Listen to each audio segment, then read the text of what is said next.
हर हर महादेव। ओम काली। आदेश गुरु गोरखनाथ। तो प्रेमी भगतजनों, आज के वीडियो में हम कुछ प्रश्नों को, सवालों को जो कि हमसे पूछे गए थे उन साधकों के द्वारा, जो साधक किसी न किसी साधना से जुड़े हुए हैं। किसी की तंत्र काट की साधना है, किसी की कुल देवी पितरों की साधना है, कोई ब्रह्म बाबा की साधना कर रहा है हमारे सानिध्य में। तो उनके कुछ प्रश्न आए थे जिसका मैं चाहता हूं कि वीडियो में जवाब दे दूं, क्योंकि ये प्रश्न खाली उनके नहीं हैं, प्राइवेट नहीं हैं। ये ऐसे प्रश्न हैं जो साधना के, भक्ति के, अध्यात्म के मार्ग में आने वाले प्रत्येक मनुष्य के साथ कभी न कभी जुड़े होते हैं, कभी न कभी उसके सामने प्रकट होते हैं और वह इधर उधर भटकता है। फिर कोई उसको ज्ञान नहीं होता है, कोई उसको कुछ बता देता है, कोई कुछ बता देता है, जिससे कि वह उसका मार्ग भटक जाता है, अवरुद्ध हो जाता है और वह बेचारा सफल नहीं हो पाता है। तो ये कुछ प्रश्न हैं, अभी मैं बता देता हूँ। पहला प्रश्न मैं ले लेता हूँ सीमा गुप्ता जी का, लुधियाना पंजाब से। गुरुदेव, मुझे आज साधना को 12 दिन हो गए हैं और जब मैं साधना करने के लिए, मंत्र जप के लिए बैठती हूँ तो ऐसा लगता है कि जैसे कोई गर्म हवा मेरे पास से गुजरी है। बार बार ऐसा होता है, मुझे गर्म वातावरण फील होता है। मेरे कमरे में जब मैं लेटती हूँ तो भी ऐसा लगता है कि जैसे एक दम से गर्मी बढ़ गई है। तो सीमा गुप्ता जी, यह जो गर्म हवा आपको अनुभव हो रही है, ऐसा बहुत से लोगों को अनुभव होता है जिनके साथ मैली शक्तियाँ लगी हुई हैं, मसान मसानी की क्रिया है। उनको अक्सर ऐसा अनुभव होता ही है कि उनके आसपास से गर्म हवा का गुजरना। देखिए, मसान और जो मसानी होते हैं वो तामसिक शक्तियाँ होती हैं, तामसिक भोग पर चलती हैं, उनमें अग्नि तत्व अधिक होता है। इसलिए आपको अपने कमरे का वातावरण भी गर्म महसूस होता है, क्योंकि ऐसी शक्ति जब आपके आसपास होती है तो आपको गर्मी का फील होना अनिवार्य है। कई लोग तो कहते हैं कि ऐसा लगता है जैसे कान में गर्म हवा घुस रही है। इस तरह के अनुभव भी इस साधना में आते हैं। तो यह एक सामान्य प्रक्रिया है, क्योंकि पहले आप में इतनी ऊर्जा नहीं थी, आप में कोई तप बल नहीं था। पहले भी ये चीज़ें होती थी आपके साथ, क्योंकि आप कई साल से पीड़ित हैं मसान क्रिया से। लेकिन तब आप में इतनी अक्षमता नहीं थी, इतनी ओज, आपका ओरा इतना मजबूत नहीं था, आभा मंडल, कि आप इन चीज़ों को पकड़ सकें। लेकिन अब आप समझने लगोगे, धीरे धीरे आपको और ज़्यादा अनुभव होंगे, क्योंकि अब आप अंदर से इतने मजबूत होते जा रहे हैं इस क्रिया के द्वारा कि आप स्वयं ही हर चीज़ को देखने, समझने और महसूस करने लग जाओगे। तो ये गर्म हवा का गुजरना एक नॉर्मल चीज़ है। धीरे धीरे आप अपनी साधना को बढ़ाते रहिए। जैसे जैसे आपके जप की संख्या बढ़ती जाएगी, वैसे वैसे यह हवा ठंडी होती चली जाएगी और आपका जीवन भी एक शीतलता का अनुभव करेगा। इसके बाद है अमित मिश्रा जी का सवाल, गाजीपुर से। गुरुदेव, मैं साधना कर रहा था कि अचानक मेरे हाथ से माला गिर गई और मैंने कहीं पढ़ा है कि माला गिरना एक गलत संकेत होता है, अशुभ संकेत होता है, मनुष्य की मृत्यु हो जाती है इस संकेत से। तो बेटा अमित मिश्रा जी गाजीपुर से, आप ज़्यादा दिमाग मत चलाइए अपना, ठीक है? आप कहीं से पढ़ लेते हैं कुछ बकवास और उसको मानने लग जाते हैं। यदि माला गिरने से मृत्यु होने लगे तो आज तक कोई भी भगत जीवित नहीं मिलता आपको। हमारे हाथ से भी कई बार गिर जाती है माला, लेकिन हम बोल रहे हैं ना आपके सामने, मरे नहीं हैं। तो ये मूर्खतापूर्ण, पागलपन की बातें, बकवास बातें अपने दिमाग से मत लगाइए। अपनी साधना को आगे बढ़ाइए। ऐसी छोटी मोटी बकवासों से आपकी साधना में रुकावट पड़ती है, आपका मन जो है विचलित होता है। माला गिरना एक सामान्य प्रक्रिया है। मैं भी जब जाप करता हूँ उस समय मैं अपने जप में इतना मगन हो जाता हूँ, एकाग्र हो जाता हूँ कि शरीर का भी ध्यान नहीं रहता है मुझे कि मेरा कोई शरीर भी है, लेकिन जप चलता रहता है। उस स्थिति में जब मैं अपने शरीर को ही भूल गया हूँ, मुझे पता नहीं हाथ हैं पैर हैं कुछ भी नहीं है मेरा, सब कुछ सुन्न हो जाता है, तब माला हाथ से छूटना कौन सी बड़ी बात है। माला बेशक 100 बार छूट जाए आपके हाथ से, उससे कोई दिक्कत नहीं आएगी, लेकिन अपने मन से राम का नाम मत छूटने देना। खाली इतना आप करेंगे, पकड़े रहेंगे तो आप मरना तो एक दिन सबको है, उसको निर्धारित थोड़ा ना है। लेकिन माला गिरने से यदि मरे तो आज तक हर भगत मर जाता, सबके हाथ से कभी न कभी माला गिरी है। और आपने जहाँ से पढ़ा है, मैं नहीं कहना चाहता कि उसने गलत लिखा है या सही लिखा है, क्योंकि इसका निर्णय कौन करेगा, मैं तो कर नहीं सकता। मैं कोई भगवान की तरफ से नियुक्त कोई जज नहीं हूँ कि मैं तय करूँगा कि उसने ठीक लिखा या गलत लिखा। लेकिन ऐसे लोगों की वजह से ही आज अनेक लोग अपनी साधना को पूर्ण नहीं कर पाते। कोई बोलता है कि माला गिरने से अशुभ संकेत हो गया, कोई बोलता है पेट से गैस निकल गई तो अशुभ संकेत हो गया, जमाई आ गई तो अशुभ संकेत हो गया, दोबारा नहाओ, दोबारा मुँह धो। ऐसे लोगों ने इस भक्ति को इतना जटिल बना दिया है कि आप उसमें सफल ही नहीं हो पाते हैं। कोई न कोई चूक हो जाती है, और वह चूक शरीर के स्तर की चूक है, वो आत्मा के स्तर की चूक नहीं है। और भक्ति आत्मा का मामला है, शरीर का मामला नहीं है। शरीर तो एक दिन मिट्टी का ढेर हो जाना है। इसलिए ऐसी उल्टी सीधी बकवास चीज़ों को पढ़कर अपने मन से न लगाइए, अपनी साधना को निरंतर जारी रखिए। बेटा आप बहुत अच्छा कर रहे हैं, लेकिन अंधविश्वास, पाखंड, इन चीज़ों में मत पड़िए। भगवान का नाम लीजिए सीधा सीधा। नंबर 3 पर है विशाल कुमार आगरा से। गुरुजी, मुझे आज साधना करते 14 दिन हो गए हैं, लेकिन एक बात है जो मैं आपको कहना चाहता हूँ, जो कहते हुए मुझे संकोच भी हो रहा है, शर्म भी आ रही है। कहीं आप डांट न दे, क्योंकि आपका स्वभाव बहुत उग्र है। लेकिन फिर भी हिम्मत करके मैं कहना चाहता हूँ, क्योंकि यदि मैंने आज यह आपको न बताया तो फिर यह सही नहीं रहेगा मेरी साधना के लिए। गुरुजी, जब मैं बैठता हूँ, माता काली की साधना करता हूँ, माता काली की तस्वीर के सामने बैठता हूँ और जाप शुरू करता हूँ, तो मन में गलत ख्याल आने लग जाते हैं, सेक्स के सब ख्याल आने लग जाते हैं, संभोग के, और किसी और के साथ नहीं। ऐसा लगता है कि मैं माता के साथ ही संभोग कर रहा हूँ या करना चाहता हूँ, ऐसी मेरी इच्छा जागती है। तो गुरुजी, मैं साधना में विचलित हो जाता हूँ, क्योंकि गलत ख्याल आते हैं तो मैं जाप को छोड़कर उठ जाता हूँ और फिर जाप हो नहीं पाता है। इसलिए मैं परेशान हूँ, क्या करूँ, आप कोई मार्ग बताइए।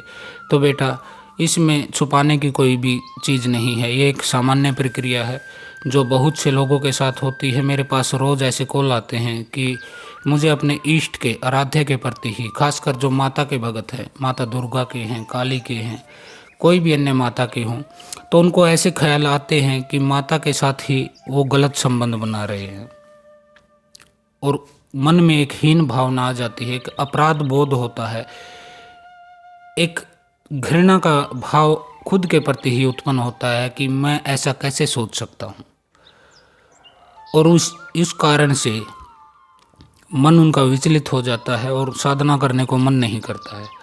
तो देखिए, इसके 2 कारण हो सकते हैं जो मैं अपने अनुभव से मैंने जाना है। पहला कारण ये है कि आपके ऊपर जो मसाणी क्रिया है, वह चीज़ जो होती है वह आपके मन में ऐसी तरंगे पैदा करती है, ऐसे विचार पैदा करती है, ताकि आप गलत सोचें और अपराध बोध का शिकार हों। खुद से ही आप घृणा करें कि ऐसे विचार क्यों आ रहे हैं। पूजा से आपको घृणा होने लगे कि मैं पूजा ही करता हूँ तभी गंदे ख्याल क्यों आते हैं, तो मुझे पूजा छोड़ देनी चाहिए। ये आपके मसाणी क्रिया जो है, ये ऐसे आपके मन में विचार ला सकती है, और लाती ही है, ला नहीं सकती है। लेकिन फिर भी मैं दूसरा कारण भी बता दूंगा, क्योंकि अनेक भगत ऐसे हैं जिनको दूसरे कारण से शिकायत होती है। तो आपके साथ ऐसा हो सकता है कि मसाणी क्रिया है।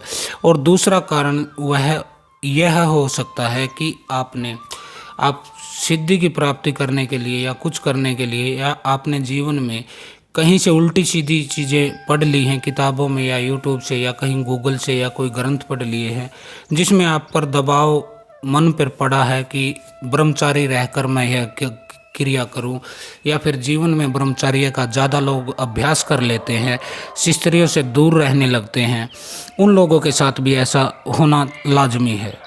क्योंकि अब जिस चीज़ को ज़बरदस्ती दबाओगे तो वह वापस रिएक्शन करेगी, वह उछल के उतनी ही शक्ति के साथ ऊपर आएगी जितना आप उसको दबाने का प्रयास करेंगे।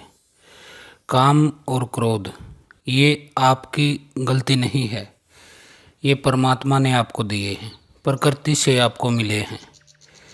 आप इनको जितना दबाएंगे उतने ही यह ऊपर की तरफ उठेंगे, उतनी ही शक्ति से ये लौटेंगे। दुनिया में दो तरह के लोग कभी सफल नहीं होते हैं। एक वो होते हैं जो स्त्री के पीछे भागते हैं, और एक वो होते हैं जो स्त्री से दूर भागते हैं, कहीं पहाड़ पर चले जाते हैं स्त्रियों से दूर, लेकिन उनके ख्यालों में स्त्रियां ही आती रहती हैं। वो गए थे जंगल हिमालय पर इसलिए ताकि कोई स्त्री दिखाई न दे और उनको दिक्कत न आए, उनकी काम वासना न जगे। बैठे हैं गुफा में, लेकिन उनके सपनों में वही स्त्रियां आकर नाचती हैं। तो ऐसा होता है, किसी चीज़ को दबाइए मत। घर में आपके पत्नी है, उसके साथ नॉर्मल संबंध रखिए अपने, न तो अति करनी है न ही उसको छोड़ना है। नहीं तो दोनों तरह के वह लोग, एक जो पीछे भागते हैं और एक दूर भागते हैं, उनकी तरह आप भी भटकते ही रह जाओगे। यही कारण है कि आपको गलत विचार आते हैं साधना के समय, क्योंकि आप चीज़ों को दबाने की कोशिश करते हैं। ये चीज़ें दबाई नहीं जा सकती हैं, ये अपने पूर्ण वेग के साथ प्रकट होंगी। आप खाली इनको इग्नोर कर सकते हैं। जैसे विचार आया काम का, तो खुद को उससे अलग कर लीजिए, उस विचार को टच मत कीजिए। न तो उसे छोड़ना है न उसे पकड़ना है, सिर्फ साक्षी की तरह देखते रहिए जो विचार आ रहा है, क्योंकि विचार तो आएंगे, इसलिए इनसे बच नहीं सकते हैं आप। खाली इनको इग्नोर कीजिए, अपनी साधना करते रहिए। अगला प्रश्न है शिल्पा कुसुम पूना से। गुरुजी, आपके बताए गए मार्ग पर चल रही हूँ, 30 दिन हो गए हैं। मुझे बहुत प्रॉब्लम थी, जॉब नहीं लग रही थी, अब जॉब भी लग गई है, गलत सपने भी आने बंद हो गए हैं, मेरा जीवन पूरी तरह से सामान्य हो गया है। आपका बहुत बहुत धन्यवाद। अब मुझे आगे क्या करना है ताकि आगे जीवन में मुझे ये समस्याएं दोबारा ना आए? तो बेटा, आपकी मलिन शक्ति थी वो हट चुकी है, इसलिए आपको सपने आने बंद हो गए हैं, गलत सपने आने बंद हो गए हैं, गंदे सपने आने बंद हो गए हैं, गलत क्रियाएं होती थी आपके साथ वह होनी बंद हो गई हैं, आपकी जॉब भी लग गई है। यह बहुत अच्छी बात है, आपको बधाई देते हैं हम। आगे भविष्य के लिए आपको खाली 2 काम करने हैं। एक तो अपने कुल देवी और पितरों को निरंतर आपको ध्यान रखना है, उनके लिए भोग की व्यवस्था रखनी है। दूसरा, राम जी का नाम जो आपको गुरु मंत्र दिया गया है, शक्ति मंत्र दिया गया है, उसका आप निरंतर जाप कीजिए। ज़्यादा नहीं तो कम से कम 1 माला प्रतिदिन, दोनों का आप करते रहिए। धीरे धीरे आपके मंत्र में इतनी शक्ति आ जाएगी कि कोई बुरी चीज़ आपकी तरफ फटक भी नहीं पाएगी। किसी और में भी व्यक्ति में होगी, वह भी आपके पास बैठकर सुकून और शांति महसूस करेगा। आपके मंत्र जप में इतनी शक्ति आ जाएगी, जैसे जैसे इसकी संख्या बढ़ती जाएगी पुराने होते जाएंगे। अगला प्रश्न है तारा देवी का कुल्लू से।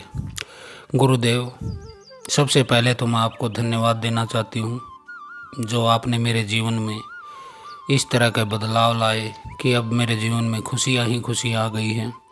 पति ने शराब छोड़ दी है, अब काम धंधा करने लगे हैं। पहले वह काम भी नहीं करते थे और शराब के लिए, पैसों के लिए मेरे साथ मारपीट भी करते थे। अब वो खुद कमाने लगे हैं। मैं तो हैरान रह गई ऐसी स्थिति को देखकर, क्योंकि यह बंदा इतना नीचे गिर चुका था नशे की हालत में कि इसको हर समय नशा ही चाहिए था। लेकिन मैं तो बहुत चकित हो गई। अब यह सुबह उठते हैं, नहाते हैं, दीपक जलाते हैं, पूजा भी करने लगे हैं। मुझे तो अपनी आंखों पर यकीन ही नहीं हो रहा है। आपने हमारे जीवन को इस तरह से बदल दिया है कि मैं आपको धन्यवाद आपका दे नहीं सकती हूँ। तो बेटा तारा देवी, सबका जीवन ऐसा ही होना चाहिए, लेकिन यह सबके साथ नहीं होता है जो आपके साथ हुआ है। क्यों नहीं होता है? यह सिर्फ उनके साथ घटित होता है जिनका गुरु के प्रति अटूट विश्वास और श्रद्धा हो, जिन्होंने मान लिया है कि बस अब और नहीं, अब आगे नहीं, यही मेरे लिए सही जगह है, यही मेरे लिए शरण स्थली है। पूर्ण विश्वास और दृढ़ आस्था आपके जीवन को बदल देती है। आपको जो हमने साधना दी थी वह एक शक्तिशाली साधना थी। आपने पूर्ण नियम से उसको किया है। हर चीज़ को हम देख रहे हैं। आपने बहुत ही मेहनत से अपनी साधना को पूर्ण किया है, जबकि आपके समक्ष कठिनाइयाँ भी बहुत थी। आपके पति अड़चन भी डालते रहे होंगे, आपको गाली देते रहे होंगे, मार पिटाई भी करते रहे होंगे, क्योंकि एक शराबी जो होता है, मैं समझ सकता हूँ, वह आपके साधना में तो परेशान करता ही है करता, वो आपको आम जीवन में भी परेशान करता रहा था। तो बड़ी अच्छी बात है आपके जीवन में यह बदलाव आया। इसको निरंतरता बनाए रखिएगा। जो भी साधना गुरु मंत्र और शक्ति मंत्र आपको मिले हैं उसको निरंतर जपिए। अभी तो आपको जीवन में और बहुत सारी खुशियों के साथ रूबरू होना है, और बहुत सी खुशियाँ आपके जीवन में अभी आनी बाकी है, जैसा मैं देख पा रहा हूँ। अगला प्रश्न है ममता कोंडल का, दिल्ली से है। गुरुजी आपको प्रणाम।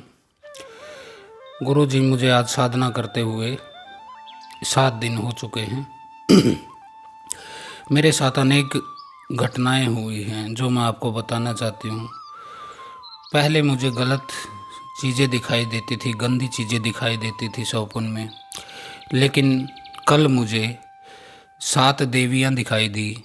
जैसे आसमान में 7 देवियाँ एक साथ खड़ी हैं और अपना आशीर्वाद दे रही हैं। 2 देवियाँ नीचे खड़ी थी ज़मीन पर, जिन्होंने काले और लाल वस्त्र पहने हुए थे। मैंने उनको काफ़ी देर तक देखती रही। इसका मुझे समझ में नहीं आया कि वो कौन हैं, क्योंकि आज तक तो मुझे भूत प्रेत, जिन चुड़ैल, मसान ही दिखाई देते थे। रात के समय दबाव पड़ता था, झटके लगते थे। लेकिन आज जब मुझे ये देवियाँ दिखाई दी रात को, तो मेरा शरीर बिल्कुल हल्का हो गया है, फूल के समान हो गया है। शरीर में अब कोई पीड़ा मुझे महसूस नहीं हो रही है। तो देखिए ममता जी, ये 7 देवियाँ जो हैं, ये माता शीतला का संकेत है। माता शीतला 7 बहनें हैं, ऋणिका, घृणिका, शीतला, सेठला, दुर्गा, मंगला, महला। ये 7 बहनें एक साथ चलती हैं।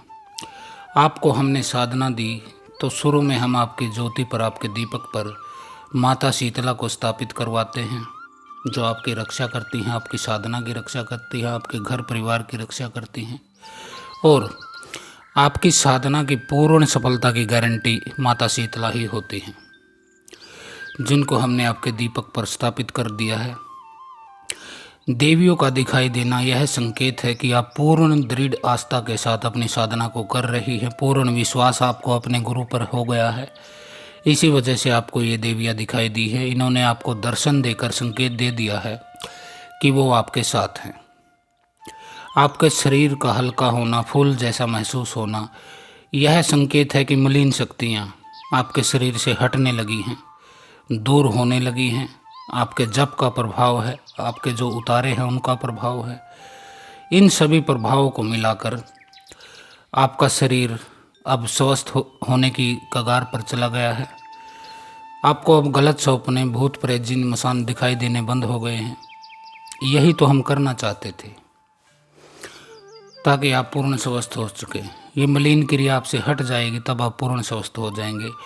आप कहते हैं कि 2 देवियाँ मुझे दिखाई दी जो ज़मीन पर थी, लाल कपड़े पहने। देखिए, वह जो देवी है उसको शनिवार का जो हम आपसे भोग दिलवाते हैं, वह माता मसाणी है। माता मदानन कह लीजिए, माता चौगानन कह लीजिए उनको, माता मसाणी कह लीजिए, छोटी माता कह लीजिए, जो भी आप अपनी भाषा में समझना चाहे, वह उनका संकेत है। आप जो उतारा करके आते हैं शनिवार के दिन, वह माता मसाणी के लिए ही होता है। उनका दर्शन देना इस बात का संकेत है कि आपके उतारे जो हैं वो आपने बड़ी एकाग्रता से, दृढ़ता से किए हैं, तो इसलिए आपको ये संकेत दिखाई दिया है। अब अगला प्रश्न है हर्ष जैन जी का, इंदौर मध्य प्रदेश से। गुरु जी आपको प्रणाम। भगवान, मेरा साधना को आज 21वां दिन है और जो जो मेरे साथ अनुभव हुए हैं वो मैं आपको बताना चाहता हूँ। काम धंधे की मेरी प्रॉब्लम थी, वह अब लगता है ठीक होने लगी है, क्योंकि मेरा काम चलने लग गया है। अब मेरी शॉप पर कस्टमर भी आते हैं, अच्छी खासी सेल भी होती है। गलत सपने आते थे, जो मुझे महिलाएं दिखाई देती थी, वीर्यपात होता था, वह अब बिल्कुल बंद हो गया है। अब मुझे कोई भी गलत स्वप्न नहीं आता है। जब भी आता है अच्छा स्वप्न ही आता है, हंसी खुशी का ऐसे स्वप्न मुझे आने लगे हैं। बुरे ख्याल मन में नहीं रहते हैं। सुबह उठता हूँ तो शरीर बिल्कुल ऐसा लगता है कि जैसे तरोताज़ा होकर उठा हूँ, जबकि पहले लगता था कि मैं कोई बीमार हूँ, जैसे मुझे किसी ने पीट दिया है। इस तरह से भारी भारी शरीर उठता था। यह सब कार्य मेरे साथ बिल्कुल अच्छे हो गए हैं, लेकिन एक बात है, मेरे सर अभी भी भारी रहता है। इसका क्या कारण है गुरुदेव? क्योंकि शरीर तो मेरा बिल्कुल अच्छा हो गया है, गलत सपने भी नहीं आते हैं, लेकिन सिर अभी भी भारी रहता है, तो उसका कारण आप बता दीजिए गुरुदेव। एक बात और कहना चाहता हूँ, मुझे पूर्ण रूप से आराम मिल रहा है। अगर सर भी ठीक हो गया तो फिर मुझे कोई जीवन में समस्या नहीं रह जाएगी। काम धंधा भी मेरा अच्छा चल निकला है। मैं आपको इसके बदले में कुछ और देना चाहता हूँ, कुछ उसको पैसे के रूप में दूँ या किसी रूप में दूँ, एक धन्यवाद के रूप में एक राशि देना चाहता हूँ, तो मेरा मार्गदर्शन कीजिए। तो बेटा हर्ष, आपका सर जो भारी रहता है, जहाँ तक मैं देख पा रहा हूँ, आपके सर पर अभी भी प्रभाव है। मसाणी क्रिया जो है वह आपके सर पर अभी बैठी है। आप पूर्ण रूप से ठीक नहीं हुए हैं। अभी आपको 21 दिन हुए हैं। इस साधना को आपको 41 दिन तक पूरा करना है, बीच में छोड़ना नहीं है कि आपने सोच लिया कि अब काम भी चल गया, सपने भी आने बंद हो गए, तो अब क्यों करूं साधना। ऐसा मत करना। इसको पूर्ण रूप से 41 दिन तक कीजिए। और जो शनिवार का उतारा होता है वह आपको पूरे 7 कर देने हैं। अभी तो 3 ही हुए हैं आपके। 7 उतारे जैसे ही आप कर देते हैं शनिवार वाले, तो पूर्ण रूप से आपके ऊपर से प्रभाव हट जाता है, जिसके बाद आपके सर पर जो भारीपन महसूस हो रहा है वह भी अब आगे नहीं रहेगा। बिल्कुल हल्का हो जाएगा आपका शरीर, दिमाग काम करने लगेगा। आप अच्छी तरह से जीवन जिएंगे और बहुत खुश रहेंगे। और रही बात हमें धन्यवाद राशि देने की, तो बेटा ऐसी कोई आवश्यकता नहीं है, क्योंकि हम एक बार अपनी फीस लेते हैं आपसे इलाज की शुरुआत में। उसके बाद दोबारा हम आपसे आशा नहीं रखते हैं कि आपसे दोबारा हम कुछ लें। तो यह आप ज़रूरी नहीं है कि आप, बाकी आपकी इच्छा है, आप ट्रस्ट में दे सकते हैं, वो आपकी अलग इच्छा है। बाकी हमारी दोबारा कोई मांग नहीं होती है। हम खाली एक बार आपसे एक निर्धारित राशि ले लेते हैं, 2100, 5100, जो भी आपकी बीमारी के हिसाब से होता है। उसके बाद कोई आवश्यकता नहीं है। और अब अंतिम प्रश्न है दीपक शर्मा जी का, जम्मू से। गुरुदेव आपको प्रणाम। मैं ब्रह्म बाबा की साधना कर रहा हूँ। आपकी कृपा से मुझे जो विधि प्राप्त हुई थी, आज 28वां दिन है और मुझे बहुत सारे अनुभव होने लगे हैं। मैं सुबह गया था पीपल के पेड़ के पास दीपक जलाने, आपके कहे अनुसार वहाँ मंत्र जाप किया, ध्यान किया ब्रह्म बाबा का, भगवान राम के मंत्र का जाप किया, आंख बंद करके वहीं बैठ गया और ध्यान करने लगा बाबा ब्रह्म का, जैसा आपने बोला था। लेकिन मेरे साथ हुआ क्या आज, जैसे ही मैं आंखें बंद करके ध्यान में बैठा था, 2 या 3 मिनट हुई थी, तभी मेरे माथे पर एक बहुत तेज प्रकाश, बहुत ही तेज प्रकाश, ऐसा प्रकाश मैंने जीवन में कभी न देखा न सुना। सूर्य से भी ज़्यादा तेज प्रकाश था और मुझे इतना प्रकाश जीवन में कभी दिखाई नहीं दिया। लेकिन मैं बैठा रहा, थोड़ा डर भी लग रहा था। तभी मुझे एक 60-70 फुट का लंबा एक प्रकाश पुंज दिखाई दिया। एक व्यक्ति थे, वह सफ़ेद कपड़ों में, जिनकी सफ़ेद लंबी दाढ़ी थी, बड़ी बड़ी आंखें थी। अब वह दिखाई देने के बाद मैं उठ के वहाँ से भाग गया, क्योंकि मुझे डर लगने लगा था कि यह कौन सी शक्ति, कौन सा प्रेत क्या आ गया है। क्योंकि जीवन में मैंने अनेक भक्तों के पास गया, अनेक मैंने साधनाएं की हैं, लेकिन आज तक जो कुछ भी दिखाई दिया सिर्फ सपनों में दिखाई दिया है। आज जागते हुए मुझे इतना प्रकाश और ऐसा स्वरूप, एक 60-70 फुट लंबा, जहाँ तक मैं गर्दन ऊपर मेरी गई वहाँ तक उनका स्वरूप दिखाई दिया। तो मैं डर के भाग आया हूँ और घर पे आने के बाद भी काफ़ी देर तक मुझे वही चीज़ें बार बार दिखाई दे रही थी। तो इसका क्या कारण है गुरुदेव? कहीं साधना में मेरी कोई गलती तो नहीं रह गई, या फिर कोई कमी तो नहीं कर रहा हूँ मैं? आप कृपा करके मेरा मार्गदर्शन करें, और मन में एक अजीब सा भय है मेरे, उसको आप दूर करने की कृपा करें। तो बेटा दीपक, आपको जो पुंज दिखाई दिया है प्रकाश का, उसको आप मान लीजिए कि वह आपका आत्म स्वरूप है।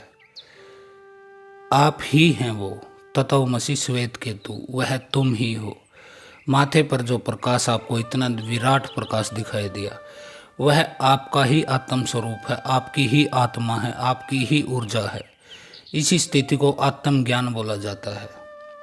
आप डर गए, घबरा गए, यह आपने ठीक नहीं किया है। बाकी और कोई साधना में गलती नहीं।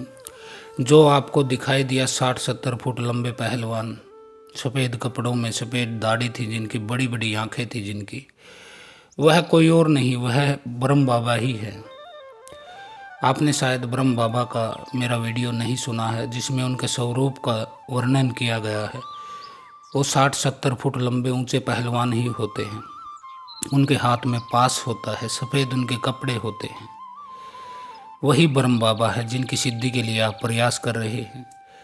और आपने तो ऐसा काम किया है कि आपने बीज बोया, फिर उसकी केयर की, पौधे की, बड़ा किया, और अब फसल लगी तो आप डर के भाग गए। आपको डर के नहीं भागना था, वहीं ब्रह्म बाबा के समक्ष लंबे लेट जाते पीपल के पेड़ के पास नतमस्तक होके कि हे ब्रह्म बाबा, आपकी कृपा पाने के लिए ही मैं ये साधना कर रहा हूँ। 28वां दिन है आपका, और ब्रह्म बाबा प्रकट हो भी गए। वैसे आमतौर पर सामान्य 41 दिन में कोई अनुभव होता है किसी किसी भगत को। आपकी श्रद्धा ज़्यादा रही होगी, विश्वास टूट रहा होगा, गुरु के प्रति समर्पण आपका पूर्ण रहा होगा कि आपने 28वें दिन ही यह चीज़ को प्राप्त कर लिया। अब आपको करना क्या है? कल मंगलवार है, एक कटोरी में दूध डाल के एक बतासा डालिए, 5 अगरबत्ती लीजिए, एक दीपक लीजिए घी का, और पहुंच जाइए पीपल के पेड़ के पास। वहीं बैठ जाना, दीपक जला लेना, अगरबत्ती जला लेना, उस दूध के रूप में प्रसाद को पीपल की जड़ों में चढ़ा देना, और लेके गुरु का नाम, योगी बाबा का नाम, और फिर से पुकारना ब्रह्म बाबा को आंखें बंद करके। क्योंकि ब्रह्म बाबा कह रहे थे कि आपका जो चेला है, शिष्य है, वह बड़ा डरपोक है, मुझे ही बुला रहा है, और मुझे से डर के भाग गया वो। तो आपको दोबारा जाना है, अपनी गलती के लिए ब्रह्म बाबा से क्षमा मांगनी है, और डरना नहीं है उनसे, क्योंकि उनसे डरोगे तो फिर साधना ही क्यों कर रहे हो आप? भगवान को आप पुकारते हैं और भगवान हमेशा तैयार रहते हैं आने के लिए, लेकिन आप ही उन्हें बुलाते नहीं हैं। प्रभु आता है, निश्चित आता है, जो निरहंकार दशा में आनंद से उनको बुलाते हैं, उनके पास निश्चित ही वह आता है। आने के लिए तड़पता है, तुम बुलाते नहीं। कभी बुलाते हो तो गलत ढंग से बुलाते हो। प्रभु तुमसे मिलने को आतुर है, बहुत ज़्यादा आतुर है प्रभु तुमसे मिलने की। किसी से भी मिलने के लिए प्रभु आतुर है। इस जगत में हर इंसान से मिलने के लिए प्रभु आतुर है, लेकिन इंसान उन्हें बुलाता ही नहीं है। तुम जितने आतुर हो, जितनी इच्छा है तुम्हारी प्रभु से मिलने की, प्रभु की उससे ज़्यादा इच्छा है तुमसे मिलने की, लेकिन तुम उतने प्रयास नहीं करते हो। कैसे नहीं? जिस दिन तुम प्रभु को पाओगे उस दिन तुम्हें यह बात समझ में आएगी मेरी, कि उसका हाथ तुम्हारे पास ही था। कितने दिनों से तुम्हारी प्रतीक्षा करता था, इंतज़ार करता था कि तुम भी हाथ बढ़ाओगे तो मिलन हो जाएगा। वह जरा भी दूर नहीं है तुमसे। तुम बेशक कहीं धाम पे चक्कर काट लेना, घूम लेना, अलग अलग धामों पे, शहरों में चक्कर काट लेना, लेकिन वह पास ही है तुम्हारे, सिर्फ तुम्हें पता नहीं है। वह जरा भी दूर नहीं, तुम्हारे ही पास डोलता है, डोलता रहता है तुम्हारे ही चारों तरफ, कि तुम पुकारो और कहीं ऐसा ना हो कि वह दूर हो और तुम पुकारो और पुकार खाली चली जाए। हर घड़ी तुम्हें चारों तरफ से घेरे हुए है और अनंत अनंत प्रतीक्षा में है। या तो तुम उसे पुकारते ही नहीं। पुकारते क्यों नहीं? मंदिर जाते हो, कहते हो मंदिर जाते हैं गुरुदेव, भगवान को प्रार्थना करते हैं, लेकिन या तो तुम उन्हें पुकारते नहीं, क्योंकि तुम्हारी पुकार है जो, उसमें धन होता है। तुम बोलते हो कि हे प्रभु मेरा काम धंधा चल जाए, मुझे कहीं से धन मिल जाए। लोग लक्ष्मी की पूजा, पैसे की भी पूजा करते हैं। आपको पता है हमारा देश इतना बड़ा धार्मिक है। भगवान नारायण की शायद इसीलिए पूजा करते हैं लोग, क्योंकि वो लक्ष्मी के पति हैं। तो तुम्हारी पुकार में धन आ जाता है। कोई कहता है प्रभु के सामने जाके कि मेरी पत्नी को ठीक करो, बीमार है। कोई कहता है मेरे बेटे को जॉब चाहिए, जॉब दिलवाओ भगवान। कोई गाड़ी मांगने जाता है, कोई बंगला मांगने जाता है, लेकिन ईश्वर को कोई पुकारता नहीं है। इसलिए तुम पुकारते ही नहीं। तुम तो धन को पुकार रहे हो। वह प्रभु को कैसे पुकारेगा जो धन को पुकारता है, पद को पुकार रहा है, जो पैसे को, गाड़ी को पुकार रहा है? वह कैसे पुकारेगा प्रभु को जो अभी भी संसार को ही पुकार रहा है? वह निर्वाण को कैसे पुकारेगा जिसको अब भी संसारिक चीज़ों की ही पुकार जिसके अंदर से निकलती है? या तो तुम पुकारते ही नहीं, या तुम्हारी पुकार गलत है। तुम्हारी पुकार कहीं और संलग्न है। तुम्हारी पातियां अभी भी संसार को ही भेज रहे हो। तुम पत्थर जो भेज रहे हो, परमात्मा को चिट्ठी नहीं भेजते हो। परमात्मा को भी चिट्ठी भेजते हो, लेकिन उसमें संसारिक चीज़ें ही लिखी होती है, एक लिस्ट होती है। जैसे दुकान, राशन की दुकान पर लिस्ट लेके जाते हैं, इतना किलो दाल, इतना किलो आटा, इतना किलो चावल, इतना नमक, इतना मिर्च। तो तुम एक लिस्ट लेके जाते हो जब भी परमात्मा के पास जाते हो। अगर कभी तुम पुकार भी लेते हो परमात्मा को तो गलत ढंग से पुकारते हो। कभी त्यागी बनकर पुकारते हो कि हे प्रभु मैंने घर छोड़ दिया, मैंने बीवी छोड़ दी, बच्चे छोड़ दिए, मैंने सब कुछ छोड़ दिया, संसार छोड़ दिया, मैं साधु बन गया। तो ऐसे त्यागी बनकर तुम पुकारते हो, उदासी से भरकर पुकारते हो। और त्यागी बनकर और उदासी से पुकारने से परमात्मा कभी मिलते नहीं हैं, क्योंकि तुम्हारे अंदर अहंकार होता है कि मैंने ये चीज़ें छोड़ दी है, ये त्याग कर दिया है, मैंने खाना त्याग दिया है। कोई कहता है मैं व्रत करता हूँ, उपवास करता हूँ, तो यह भी तो एक अहंकार है।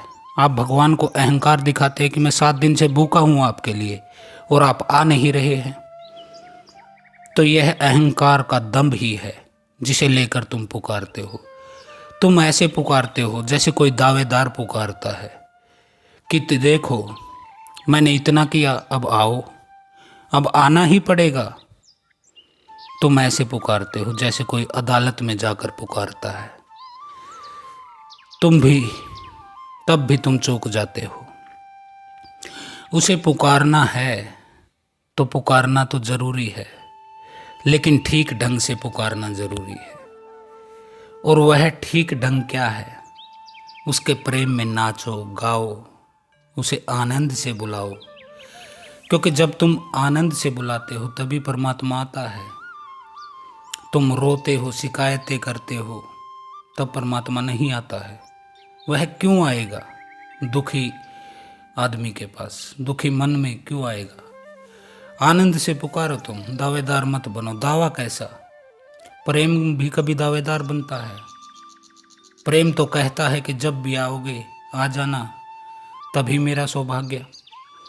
जब भी आए तभी जल्दी, और मैं प्रतीक्षा करने को तैयार हूँ।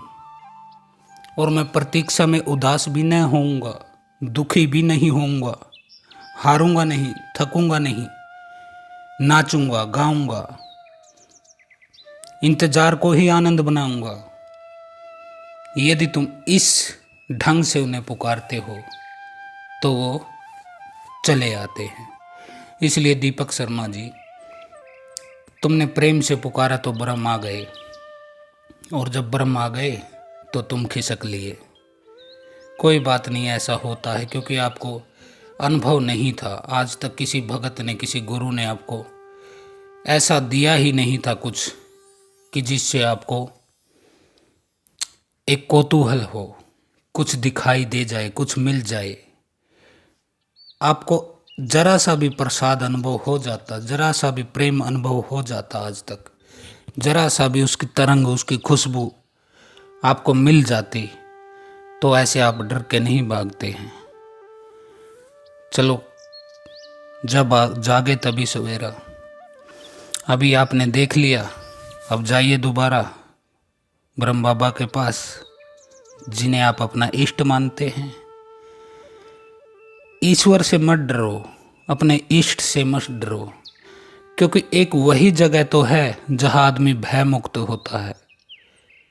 अगर वहां भी तुम डरोगे, कई लोग ईश्वर से मांगते हुए डरते हैं कुछ, तो उससे भी यदि डरोगे तो तुम्हारे लिए इस धरती पर फिर सुरक्षा चक्कर कहाँ है? जो परमात्मा से भी, जो इष्ट से भी, जो देवता से भी डर गया, फिर तो कोई जगह नहीं बची कि खुद को सुरक्षित महसूस कर पाओ। तो ये कुछ प्रश्न थे जिनके जवाब अभी दे दिए हैं। तो आज के लिए इतना ही। हर हर महादेव, ओम काली, आदेश गुरु गोरखनाथ, जय श्री राम।